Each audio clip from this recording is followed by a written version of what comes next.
we did the opposite of Benjamin Netanyahu this time when it was against Vladimir Putin, which I guess Trump has decided.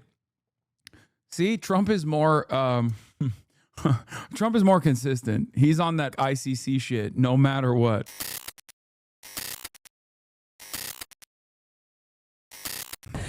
A lot of people in the content sphere love talking big. Their position is on Donald Trump. XQC and fucking Aiden Ross literally promoted Donald Trump. Okay? Ask them what their position is on Israel-Palestine. Ask them what their position is on fucking free healthcare. You know what I mean? Any number of different things. Ask them how they feel now, 8 months in, after they promoted Donald Trump and did a live stream with him. And now Donald Trump is running around kidnapping people. Why won't they say anything? Why won't they say anything? Do they not care? Do they not have fans whose family members are under threat? There are people who stay silent when there is tremendous injustice happening in the world, okay? There are those who actually support the injustice and will loudly and proudly say they like it, okay? Then there are those who don't say shit and will attack those who at least have the dignity to speak out loud against these injustices. I believe that every single person, no matter how stupid they might be, can still recognize which type of person that they're watching. And they can also personally make up their own minds, okay? We're going to start with this. We're going to begin with the countdown to President Trump's big meeting with Vladimir Putin in Alaska, all set for tomorrow. So the focus of the summit is the war in Ukraine, of course, and Trump is trying to downplay the expectations about the prospects of a peace deal. But the Ukrainian president and European allies, who are not invited, by the way, are concerned that the Russian leader may try to play Trump. Nancy Cordes is in Anchorage for us and brings us up to date. Nancy, doesn't get any higher stakes in this meeting tomorrow. Good morning to you. Good morning to you from Anchorage, Gail. And to the great relief of European leaders, President Trump appears to have adjusted his aims for tomorrow's meeting. He's no longer vowing to hash out Ukrainian land swaps with Vladimir Putin here in Alaska. He's now pitching this as more of a listening session with the true negotiations still to come once Ukraine is also at the table. It's going to be a very important meeting, but it's setting the table for the second meeting. President Trump tempered expectations Wednesday, saying his sit-down with Russian President Vladimir Putin tomorrow is just a prelude to trilateral talks that will include Ukraine's President Volodymyr Zelensky. Now, there may be no second meeting because if I feel that it's not appropriate to have it because I didn't get the answers that we have to have, then we're not going to have a second meeting. Trump's new framing came amid a full court press from European leaders who met with him via video call Wednesday and urged him to push for a full ceasefire first and haggle over Russian-held territory later. After the call, Zelensky said he told President Trump that Putin is bluffing and trying to apply pressure before the meeting in Alaska along all parts of the Ukrainian front. Trump and Putin will be face-to-face tomorrow for the first... Yeah, he's going to sit his white ass down and listen to a real... He's going to listen to Slavic voices, okay? Wow. A lot of you guys who are supposedly quote-unquote woke all of a sudden have an issue when a white man sits his white ass down and listens to real Slav voices. Time since 2019. The setting, Joint Base Elmendorf-Richardson outside Anchorage, Alaska. A 9-hour flight from Moscow, 7 hours from Washington, D.C. For Putin, it's his opportunity to try to strengthen that bond with President Trump. Andrea Kendall-Taylor is a former U.S. intelligence official who specialized in Russia. One of Putin's strategies in the past has been to claim that he wants peace and wants a negotiation as a means to prolong the war itself. Is that at play this time, do you think? I think absolutely. I think Putin is concerned that Trump has had a change of heart, you could say, on Russia. We've seen in recent weeks that President Trump has grown more frustrated with Putin, has threatened to impose more meaningful costs on Russia, like secondary sanctions on Russia's oil sector. Just yesterday, Trump threatened harsh repercussions if these meetings with Putin don't bear fruit. There will be very severe consequences.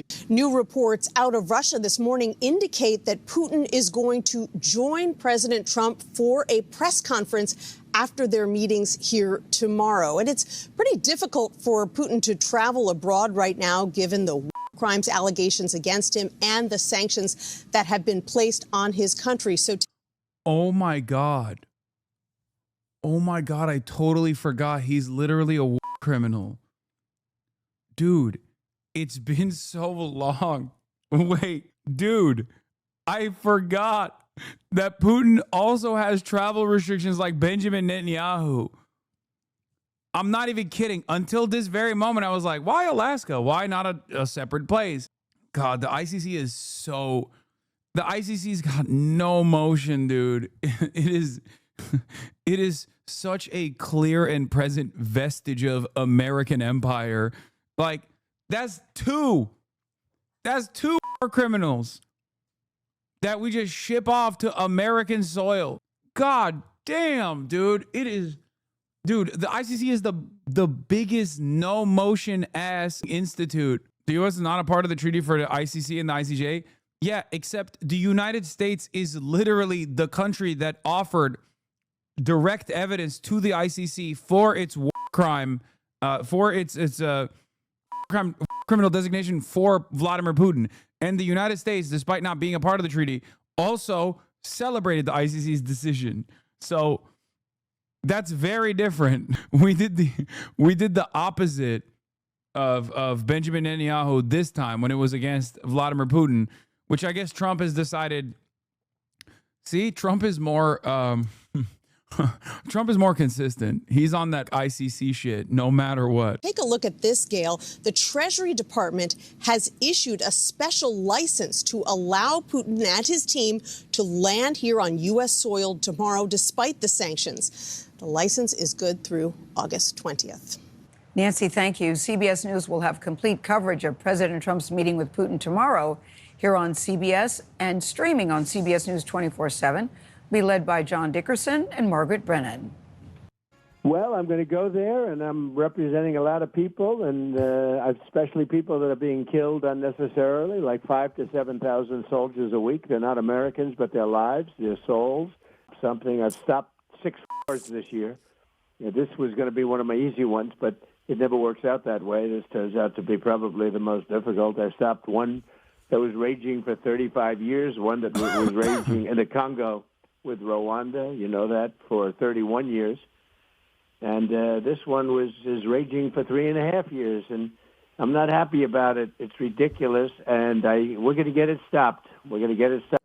Donald Trump, just the only bloodshed that Donald Trump wants is Israel. He's like, I'm going to stop it all. I'm going to stop all the bloodshed.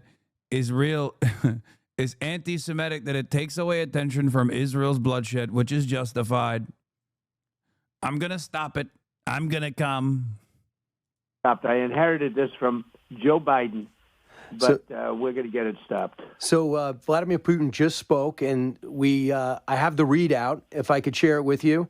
He's just said the American administration, which, as everyone knows, is making, in my opinion, quite energetic and sincere efforts to stop the hostilities, stop the crisis, and reach agreements that are in the interest of all parties involved in this conflict in order to create long-term conditions of peace between our countries and in Europe and in the world as a whole. If we reach agreements in the area of control over strategic offensive weapons at the next stage, and then it's cut off. So he seems to be in the right mindset going in.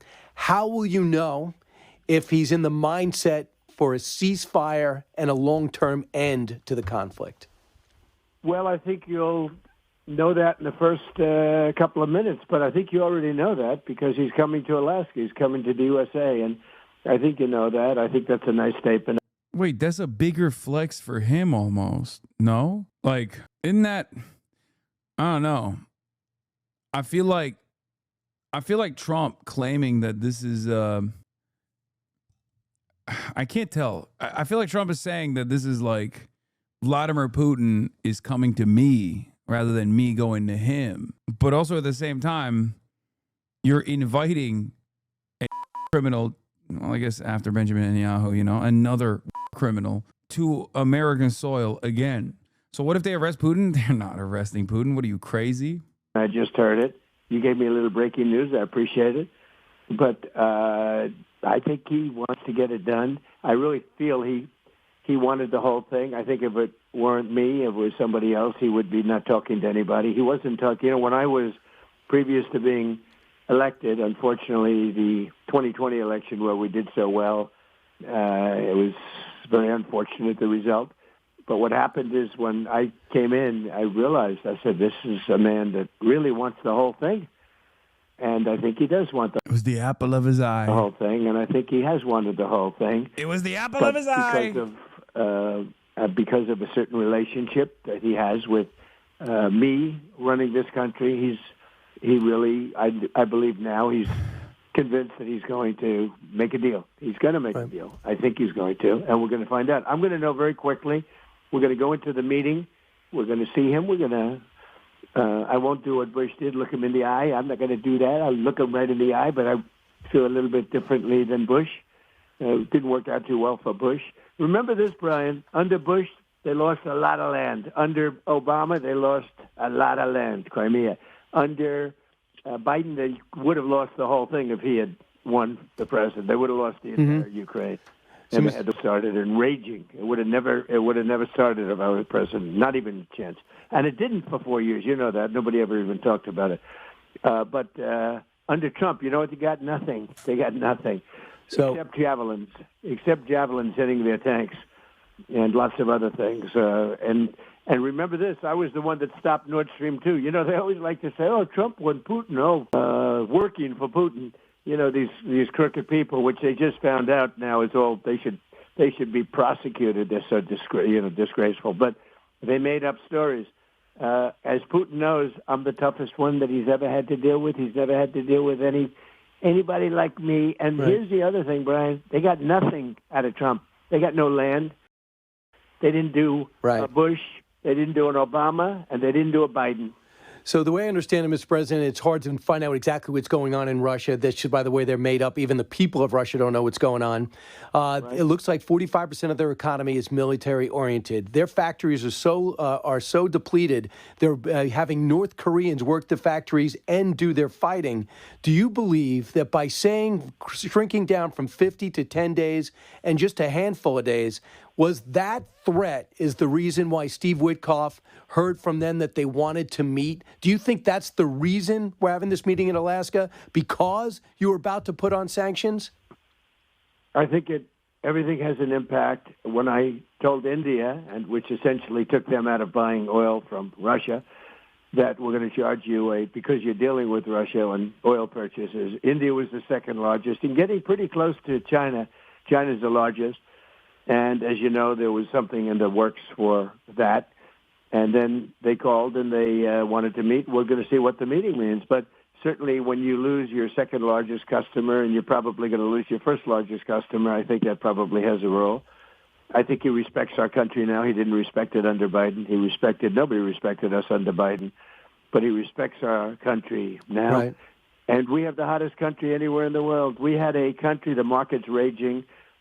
Look at the reports coming out. Everybody's moving back to the United States, car companies, AI companies. Everybody's moving back. They're all starting their factories now. We've never had anything like this. It is truly the golden age of America, but he respects our country now. He did not respect our country with Biden. Who did? Right. I know you're a big athlete. You not only watch sports, you play sports. You always have to try to pre-think what's going to happen. You have to picture how it's going to happen so you know how you act. So the one thing that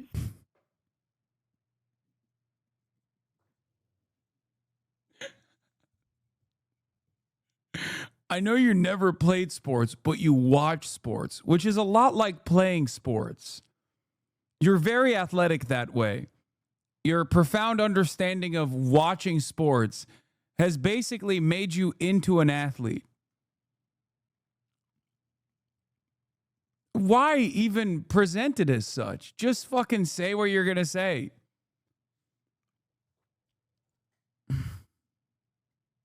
Some people have said is the incentive that could get his attention is economic incentives. Are you walking in that room with economic incentives for Russia? No, I refuse to acknowledge that golf is a sport similar to the athletic endeavors that he is talking about.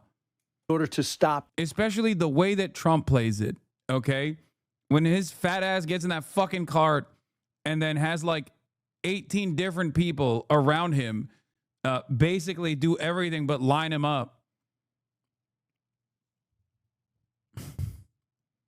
He used to play tennis, that's true. He was a tennis player. That photo lives in my mind. The fighting. Well, I'd rather not say because I don't want to play my hand in public, but whatever my hand is, economic... Whatever my hand is. Incentives and disincentives maybe are more important in a way, but incentives economically. You know, Russia's got a tremendous potential. They have the largest piece of land by far. Right. It's massive. It's got great wealth on it. But all they do is oil. All they do is oil and gas. They can't even they can't even farm. But that's okay. Oil and gas is a very profitable business. You know, that's better than I make shirts, T-shirts.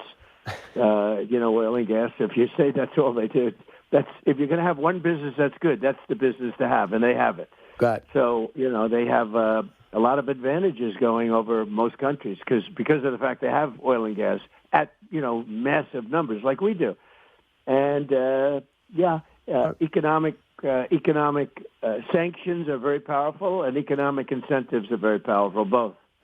Mark Thiessen, who I know you respect from the Washington Post, writes this. I do. He's great.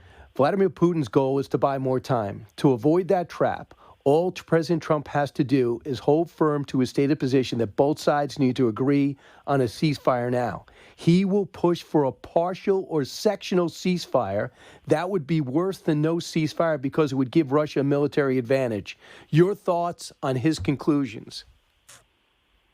Well, he's a very talented person, and I think he's a real, journalist. You want to give you the highest. I want to give him the highest accolades. I have a lot of respect for him, Mark. I read him. I'll talk to him every once in a while, and he has some good thoughts. And so, I don't know that we're going to get an immediate ceasefire, but I think it's going to come. See, I'm more interested in immediate peace deal, getting peace fast. And depending on what happens with my meeting, I'm going to be calling up President Zelensky, and let's get him over to wherever we're going to meet. I don't know where we're going to have the second meeting, but we have an idea of 3 different locations. And we'll be, including Turkey. It's going to be Turkey. Watch this space. Turkey is the table.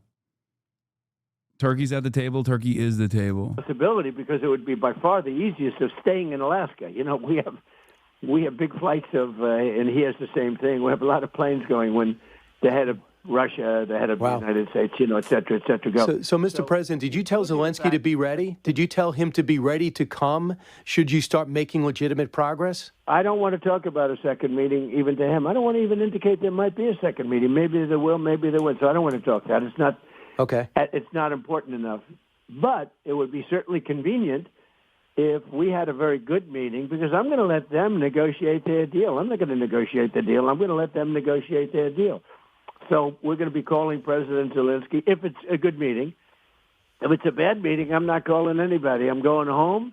I'll call you. I'll do Fox and Friends some morning, and we'll have a lot of fun. But if it's a good meeting, I'm going to call President Zelensky and the European leaders, who, as you know, have a very good relationship with. They agreed to pay 5%, and nobody thought they'd even pay 2%. They were paying 2%, but they weren't paying it, a lot of them.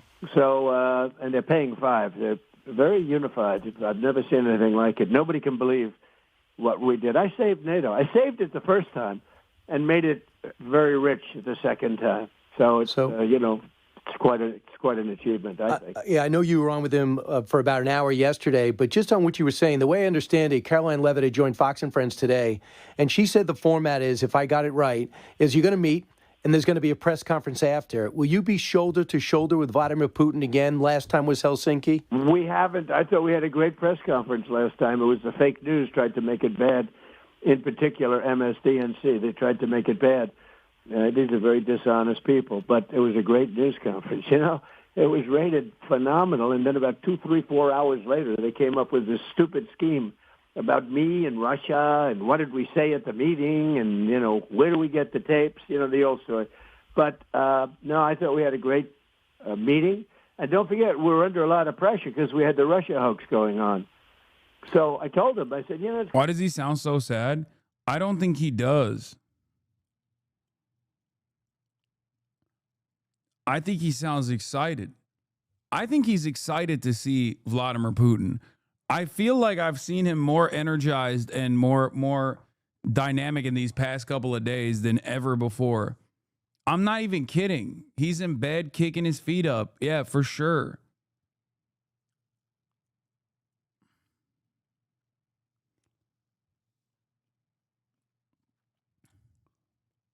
It's going to be very hard, and he told me to. He understood. I said it would be very hard for us to make an economic development deal of any kind, because I have the Russia hoax going on, and anything I do with Russia, that was 2017. Say, I'm owned by Putin, which is not even close. So, Mr. President, you were going to have a press conference today after the meeting, correct? I'm going to have a press conference. I don't know if it's going to be a joint. We haven't even discussed it. I think it might be nice to have a joint and then you separate. make it sound like he's a toddler. I mean, am I wrong? Am I wrong to present Donald Trump as a toddler?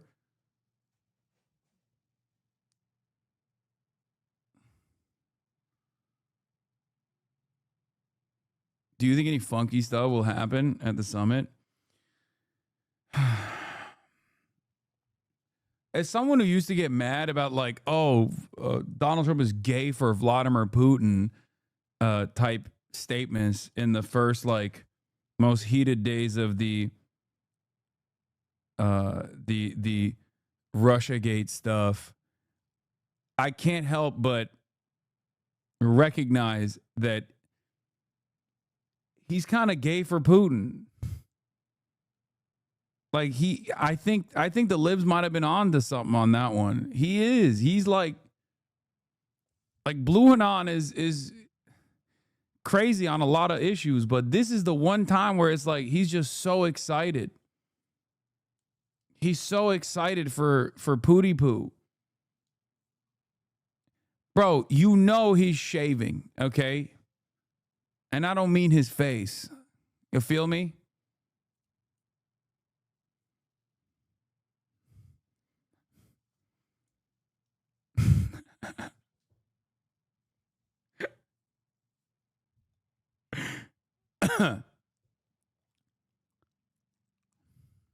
But something like that will happen. Or if the meeting doesn't end well, I'll just have a press conference and head out. I'll head back to Washington. So yeah, if it's not positive, you might head back. Is there any situation? No, and positive, I will head back. Oh, I know that. No. I mean, you'll just head right back. You won't have the press conference. I know you're coming back, but no, I would say I'll have a press conference in either event. Okay. If it's a negative, I'll have a press conference to say that the war is going to go on, and these people are horribly going to continue to shoot each other and kill each other, and I think it's a disgrace. And I'll head back to Washington, or I'll have a press conference that's positive.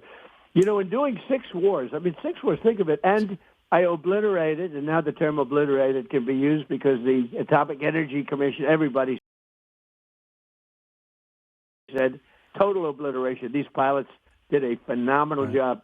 CNN and their fake reporter tried to, who's just a scammer, CNN tried to say that, well, maybe the hit wasn't quite as good. Right. Maybe it wasn't obliteration. Maybe, anything to hurt people, anything to demean. And in this case, they were demeaning the incredible people that flew in an airplane for 36 hours back and forth and did one of the most perfect attacks in the history of our country. No, it was a total obliteration.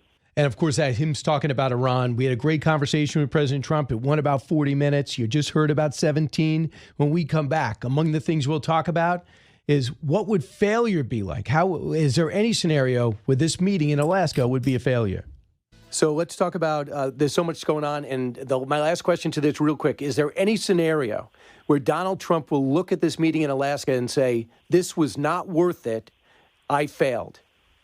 Yeah, 25%. And you would say that if he just says, hey, I'm going to just... ...and energy and went over there and we didn't come out with, in a short period of time, not from this meeting. This meeting sets up the second meeting. Oh my God, bro. This is cooked. Ain't nothing coming out of this shit. Okay? Straight up, bro. Clear to me that there ain't nothing coming out of this, bro. Now he's just like, This is the first meeting to set up the next meeting that will happen inevitably when the last final meeting will happen. It's just like, yeah, well, this is... I was thinking, like, he's crazy. Trump is crazy. Putin's crazy. Who knows? Who knows? Maybe something super chaotic takes place, because you never know with these guys. But now I feel like... Now I feel like this is just, old friends that miss one another, getting to see each other. The second meeting is going to be very, very important, because that's going to be a meeting where they make a deal. And I don't want to use the word divvy things up, but, to a certain extent, it's not a bad term, okay? But there will be a give and take as to boundaries, lands, et cetera, et cetera. The second meeting is going to be very, very important. This meeting sets up, it's like a chess game. This meeting sets up the second meeting. But there is a 25% chance that this meeting will not be a successful meeting, in which case I will run the country, and we have made America great again already in 6 months. And you'll hit them with consequences, right? You'll hit them with more sanctions. The Senate sanctions go front and center if he disrespects. Yeah? Oh, sure. If it's not solved, look, again, we didn't lose any soldiers. We didn't lose anybody. But this was a war. If I didn't get in here, this could have been World War III, I'm telling you. Biden had no idea. He had no clue what was happening. This was getting so bad. And at a minimum, I've calmed it way down. So I think you'd agree with that. Way, way down. But they're still losing thousands of soldiers a week. And we have to get that taken care of. So in Washington, D.C., you did something substantial, and that is put the National Guard in, federalized troops, got rid of the sanctuary city status, and for 30 days, you're trying to bring some semblance of order, extreme order to Washington, D.C. I want you to hear what the mayor said about what you're doing. This is Mayor Muriel Bowser, and here's what she said, cut to. We all need to do what we can in our space, in our lane, to protect our city and to protect our autonomy and get to the other side of this guy. Make sure we elect a Democratic House so that we have a backstop to this authoritarian push. She's not welcoming the additional law enforcement. Well, she actually is, but she doesn't want to say it, okay? Because crime in Washington, D.C. is totally out of control, worse than ever.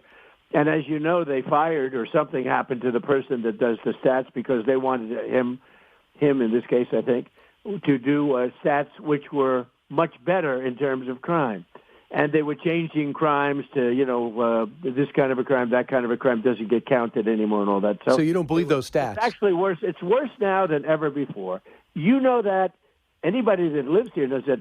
I have never had so many calls thanking me. I tell you. Right. And I look at those streets, and those streets are safe, and they're going to be very safe in a week or so. Look what I did at the border.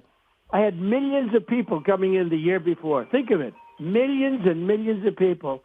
And without legislation, Biden said we have to get legislation changed. You didn't need anything. That was just an excuse for incompetence. The last 3 months, Brian, we had zero people. It was a 0, 0, and 0. You seen that guy throwing a sandwich? Throwing a sandwich at our brave law enforcement officers. What if the sandwich was instead a bomb? We gotta arrest everybody. I felt like I was hit in the face with the sandwich. When I saw that video, I saw the horror. Pam Bondi said the sandwich thrower that I'm referencing, by the way, apparently was a Department of Justice employee. It's so dope. I love that. Hit the officer hog with the $5 fent long. No, that he would have perished on the spot. Fired DOJ employee could face prison for throwing sandwich at officer. Police allege that the man approached law enforcement, including Metro Transit Police and U.S. Customs and Border Protection officers, and began yelling obscenities. Attorney General Pam Bondi said Thursday the Justice Department employee has been fired after he was arrested for allegedly throwing a sandwich at a federal law enforcement officer. Sean Charles Dunn approached law enforcement officers, including Metro Transit Police and U.S. Customs and Border Protection officers, and began yelling obscenities and calling them fascists. At about 11:05 p.m., according to federal court filing, Dunn, 37, approached an officer, threw a sandwich at him, He was charged with assaulting, resisting, or impeding certain officers and employees of the United States. After his arrest, Dunn allegedly told one of the officers, "I did it. I threw a sandwich." It's so stupid that, like, you got a guy that just, like, threw you a sandwich, and then he gets hit with, like, the entire long dick of the law. It blows my mind. It's like impeding a government official from doing their job, obstruction of justice, resisting arrest, assault with a deadly weapon. It's like, no, man, he just threw a sandwich at you. You could have just let him run away, by the way. You didn't even have to catch him. People get so weird when it comes to, like, law and order. People get so strange, like, dude, you are wearing a Kevlar vest. A white dude in khaki shorts threw a sandwich at your chest. Okay? I'm sorry. Just eat it. Who gives a... Like, what's the damage here? Assault with a deli weapon. Assault with a Bradley weapon. It's just like, when these guys are talking about, like, law and order, they're talking about, like, individual cops' personal feelings. Because you watch the video of the assault with the deli weapon, and like that's nothing. That's nothing. The sandwich basically falls apart on impact. International affairs specialist. He's literally a Fed. Yes, he is. Turns out even Feds can have a conscience. Prosecutor said he was being charged with forcibly assaulting, resisting, or impeding a federal officer, which is punishable by up to 8 years in prison. Can you imagine? They put this in the slammer for 8 years for throwing a deli sandwich at a pig. Get the out of here, man. 8 years, bro. This is what American taxpayer dollars are paying for in D.C. Apparently, it took 6 of Trump's Nazi Gestapo to cuff and put a bag over the head of a homeless person in a wheelchair. Great. Dude has no legs, bro. He has one leg and no feet. Are you out of your mind? Yeah, look at this violent criminal that they're taking off the street. Oh, my God. Everything is so fucking lame. Even I find that hard to believe, but it's like, it's like somebody did it, and I hear the people that do it are the same people that were doing the BLS and all the other different things that they do with the fake reports. But you know what? They gave it a 0. I'll take it. But essentially, it's very close to 0, or it's 0 for 90 days now. Nobody believes it's, even the Republicans camp. I'm getting calls from senators and congressmen and women, and they're saying that's amazing. But that is, frankly, I believe it's more difficult than what we have here. But we have inherently some very, very dangerous people living in Washington, D.C., and we got to get them out. And the president's focusing on doing just that. President of the United States, 45th and 47th, giving us some quality time today. When we come back, you're going to hear more from him, not only talking about quality time. Vladimir Putin voicing praise for the Trump administration's efforts to forge peace in Ukraine. To tell you about the stage we are at with the current American administration, which, as everyone knows, is making energetic and sincere efforts to stop the hostilities, stop the crisis, and reach agreements that are of interest to all parties involved in this conflict, in order to create long-term conditions for peace between our countries and in Europe, and in the world as a whole. If by the next stages we reach agreements in the area of control over strategic offensive weapons. Well, meantime, Ukrainian President Volodymyr Zelensky is rallying European support, meeting today with British Prime Minister Keir Starmer in London. That coming amid a rush of diplomacy as European leaders present a united front heading into the Alaska summit. President Zelensky says they discussed security guarantees in detail, a key issue in getting Ukraine to agree to a ceasefire. And a senior Putin aide today shared some details about the summit, which will be held at a US military base in Anchorage, Alaska. He says it will start at 11:30 a.m. local time, that's 3:30 p.m. in Washington, and 10:30 p.m. in Moscow. I can't wait, one-on-one dude. talks with the help of interpreters. He says the two presidents will hold a joint news conference. He also says both delegations will have 5 members with groups of experts nearby. Well, we are joined by Klaus Sebastian here in London and Nick Payton-Walsh, who's joining us live from Kyiv. So Nick, to you first, just in response to what we heard from Vladimir Putin then, can tell us what you can unwrap from those comments as we look ahead to the summit this Friday? Yeah, it did appear that some of the worst fears potentially of European leaders and certainly Ukraine about what this summit may evolve into are potentially being realised, certainly in how Putin is framing this bilateral meeting. Talking about a strategic weapons treaty, he doesn't say the word nuclear, but most treaties refer to that kind of weapon or nuclear-capable missiles. And really, I think, focusing the discussion on what Trump can get out of improving relationships with Russia. Can there be a US-Russian strategic deal in all of this? Playing on the, some might say, misconception within Trump's inner circle that somehow Russia, utterly dependent on China to bankroll its war, can somehow be prized away from Beijing and moved into the American orbit almost as an ally against China. That was a misconception that most, I think, felt had been laid to rest months ago after Trump got increasingly disappointed with Putin. But Putin does appear to think that this summit is much more about bilateral relations. Yes, he talked about the energy being put into trying to find a solution to the Ukraine conflict, which he started. But it is clear too also that, you know, in those simple words that he may well be trying to throw at Trump in that meeting something, not of a red herring. Obviously the world is interested in seeing a lesser threat of strategic weapons being used by either the United States or Russia, but that wasn't initially the point of this Alaska meeting. That was the war in Ukraine. And so while it's entirely impossible, frankly, to predict how this meeting will go, and Trump appears to, when he speaks to his European allies, emerge tough, talking about very serious consequences yesterday, apparently, according to the German Chancellor Friedrich Merz, saying he won't be negotiating away Ukraine's territory. That's for Ukraine to do. Merz also talked about how serious decisions can be made at that meeting. So I think there's no doubt in the minds of Europeans what they want him to enter into that meeting thinking, or either that there could be some potentially unpleasant surprises between those two sides meeting without Europeans or Ukrainians in the room. And so Zelensky in Downing Street to again have another audience or feel amplified his concerns, for Europe to amplify their concerns again. It's all been pretty consistent, frankly. Ceasefire first, negotiations around the frozen front lines as they currently stand. No suggestion that either side would be happy to give up territory at all. It seems, to be honest, mostly far-fetched. But that has been translated to Trump. Quite whether it gets echoed in that meeting with Putin is really unclear. Trump's called it a listening exercise. It feels at this stage like he's ultimately going to see what Putin's willing to offer. If he likes it, he'll pursue it. And that somehow takes US agency out of these discussions. Yeah. Nick, thank you.